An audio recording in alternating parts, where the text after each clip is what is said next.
তো আজকে আমি তোমাদের সামনে একটা কবিতা বলে শোনাতে চাই, তো একটু পাখা সাউন্ড হতে পারে। চলো শুরু করা যাক। তুমি আর একটা বলে আর কি, পাখা সাউন্ড হলে অসুবিধা হলে কিছু করার নেই। তুমিও খুঁজবে একদিন আমায় পাগলের মতো করে, যেদিন রইব না আমি আর এই মায়ার সংসারে। রইবে পড়িয়ে তোমার আমার সাজানো ঘর দুয়ার, রইবে শুধু তোমার আমার ভালোবাসার সংসার। কষ্ট ভরা ব্যথার শহর থাকবো না আর আমি, থাকবে না আর কখনো গো, কেঁদো না গো তুমি।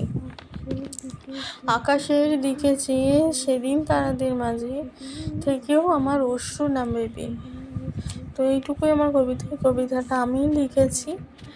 তো যদি এরকম আরও কবিতা পেতে চাও, তোমরা একটু লাইক করে, একটু কমেন্ট করে, একটু সাবস্ক্রাইব করে আমার পাশে থেকো। আর নতুন নতুন তাহলে আমি কবিতা তোমাদের সামনে দিতে পারবো। তোমার কেমন লাগলো এটা কমেন্ট করে জানিয়ে দিও। চলো টাটা।